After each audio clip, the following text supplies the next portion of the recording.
अस्सलाम वालेकुम दोस्तों। जो बिसर गई हैं बातें। ईदें तो बचपन और कम उम्री की हुआ करती थी। हमें याद है बचपन में हम हमेशा इस मौज़े के मुंतज़र रहते थे कि चाँद 27 या 28 को नज़र आ जाए।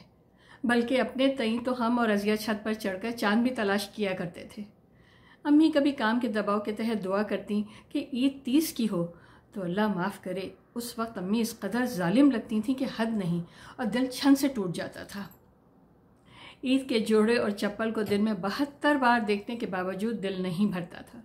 अम्मी से मेहंदी लगवाने के इंतज़ार में अम्मी की नमाज की चौकी पर ही आंख लग जाती, और जब ईद की सुबह आंखें खुलती तो अपने बिस्तर पर होते और सलीके से हाथों में मेहंदी भी लगी होती और इस पर मारे एहतियात के ठोंगा भी चढ़ा होता।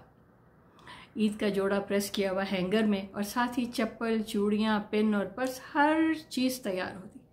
पता नहीं चांद रात को अम्मी सोती भी थी कि नहीं। सुबह पूरा घर सजा बना नया निकोर होता। डाइनिंग टेबल इश्तहा अंगेज़ खाजे से सजी होती और अम्मी के चेहरे पर थकन की एक भी शिकन ना होती। मुस्तैद और मुस्कुराती हुई मेरी प्यारी अम्मी, जाने कौन सा जिन था उनके कब्ज़े में। पापा की ईदगाह से वापसी से कबल हम तीनों बहनें भी तैयार हो जाती और फिर पापा को सलाम करके ईदी वसूल की जाती।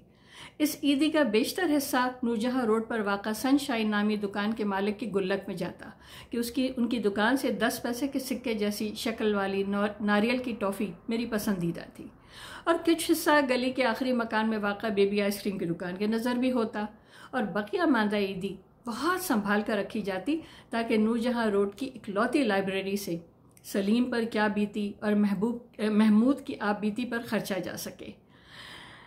महल्ले में चरखे वाला झूला भी रात ही से आकर बड़े मैदान में इस्तादा हो जाता, और ईद के दिन सुबह ही से इस मैदान में मुख्तलिफ खांचे वाले, बंदर वाला, सपेरा, भालू वाला सब आ जाते। बंदर वाला खिड़की तोड़ रश लेता, ख़ास करके उसका वो एक्ट जिसमें बंदर बंदरिया से रूठ कर 3 पहिए वाली साइकिल पर बैठकर जाने लगता है, और बंदरिया सुर्खी लगाए, घूंघट काढ़े, नाराज़ सजन को मनाने के जतन में हलकान हुई जाती है। मगर मेरा दिल इस बंदर के तमाशे से खुश होने के बजाय बंदरों की आंखों की बेबसी पे कुड़ता, और भालू की नाक में पड़ा लोहे का छल्ला हमें अपनी गर्दन का तौख लगता था। नौजवानी में चांद रात हमें बहुत फुसूकार लगती थी।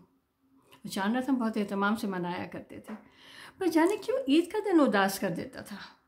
शायद इसलिए कि ईद के दिन हर चीज़ इस कदर मुकम्मल और भरपूर होती है कि फिर समझ में ही नहीं आता कि अब क्या।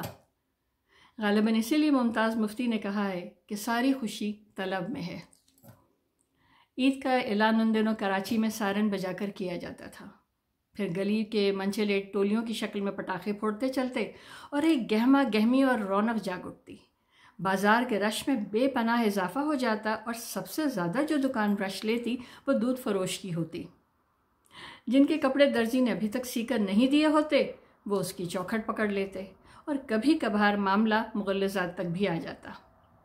चांद रात को सबसे मोतबर शख्सियत गेसू तराश की होती कि बड़े से बड़े तुर्रम खान भी उस पल उसके आगे बाअदब सरखमीदा होते। इफ्तार के बाद जैसे ही शैतान आज़ाद होता, मेरा महीने से बंद पड़ा रेडियो भी रवा हो जाता। घर की धुलाई, सफाई और चादरों की तब्दीली के साथ साथ ऊंचे सुरों में मुझे मिल गया बहाना तेरी दीद का, कैसी खुशी लेके आया चांद ईद का। ऑल इंडिया रेडियो की रात 10 बजे की सर्विस ज़ोर शोर से ईद की नस्बत से गाने नशर करती, और यह सिलसिला तकरीबन 12 बजे रात तक हाथों में मेहंदी लगाने के साथ इख्तिताम पजीर होता। क्या मासूमियत भरा बेरिया ज़माना था। खुशी दस्तरस में थी, और बगैर कोशिश के दिल से खुश होना मुमकिन था। बहुत शुक्रिया।